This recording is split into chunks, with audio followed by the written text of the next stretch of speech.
Welcome to the deep dive. Today, we're diving headfirst into a situation that, well, it really feels like it's tightening its grip on global stability.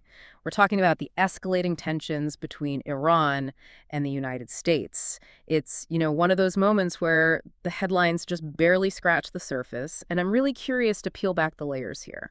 Absolutely. Our mission today really is to distill the core of what's actually happening. We'll break down the latest statements coming out of Iran from their leadership, and then we need to understand the significant U.S. military presence in the Middle East, which is now, well, kind of a focal point, and maybe most importantly, explore the critical implications of a potential closure of the Strait of Hormuz. We've pulled from official statements, directly from Iran, plus international media reports, just to give you a comprehensive look at the situation as it stands right now. Right. And the central question everyone is watching, the one that could dramatically impact, well, global stability and maybe even your wallet, is this. Is Iran actually going to close the Strait of Hormuz? And what would that truly mean for you, for the global economy?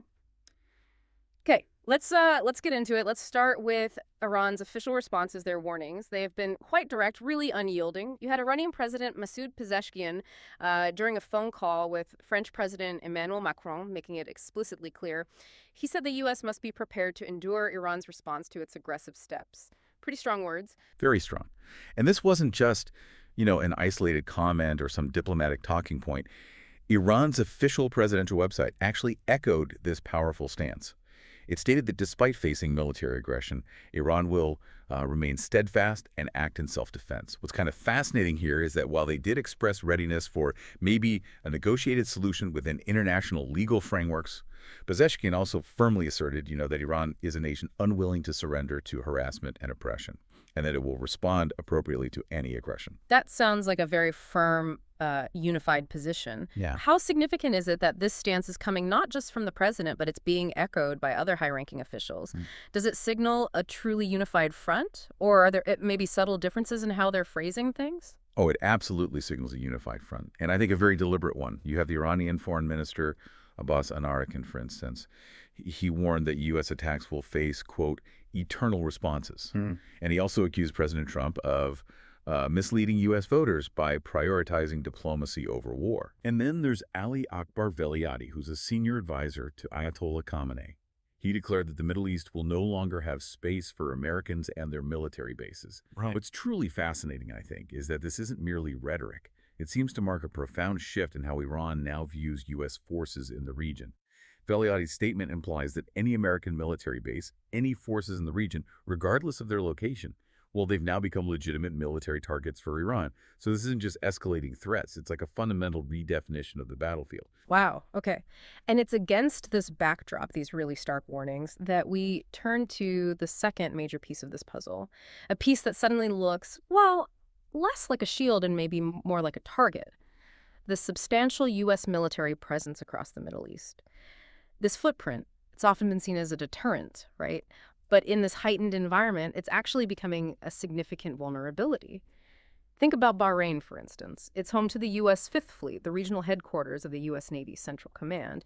Huge deep-sea port, can handle lots of U.S. warships. It's been a U.S. naval base for decades, since '48, and many vessels are already stationed there.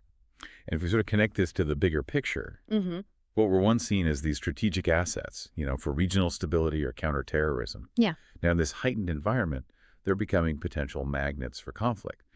It highlights this profound strategic paradox for Washington. Take Iraq, for another example. You've got roughly 2,500 U.S. troops stationed there. Ostensibly, the reason is to prevent threats from groups like Islamic Jihad. But crucially, with the Gaza war happening, these U.S. forces in Iraq, and they have several air bases there too, have become, frankly, easy targets for pro-Iran armed groups, including, ironically, some of those very Islamic Jihad-aligned factions the U.S. troops were originally there to counter. Yeah, it really paints a picture of just how deeply embedded the U.S. military is in this region, doesn't it? You almost start to see why Iran might view it less as just a presence and more like an encirclement. And the footprint, it extends even further beyond just Iraq and Bahrain. Precisely. Kuwait is another key piece. It serves as the main air operations base for joint military operations in the region. There were reports of significant U.S. arms depots there, too. Okay. Then you have Qatar, specifically Al Udeid Air Base near Doha. This is one of the largest U.S. bases in the entire region.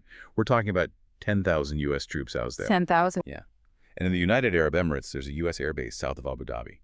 And while Jebel Ali port in Dubai isn't technically a dedicated U.S. base, U.S. warships dock there very frequently. The sheer scale of this U.S. footprint is uh, staggering, isn't it? It truly underscores just how widespread and deeply entrenched America's military presence is within this incredibly volatile region.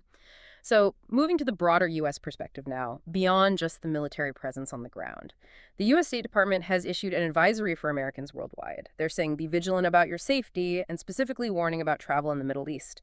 They've also added a warning about potential cyber attacks coming from groups supported by Iran or even the Iranian government itself.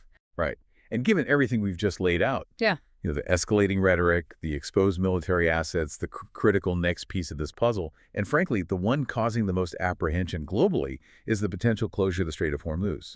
This issue is getting universal attention, and for very, very good reason. It's being described as a potentially severe blow to the global economy, and a very impactful response if the U.S. were to attack. Now, the Iranian parliament has actually approved this measure, but approval from Ayatollah Khamenei's Supreme Council is still awaited, though, it could come any moment. And to really grasp its importance, we need to understand its geography, right?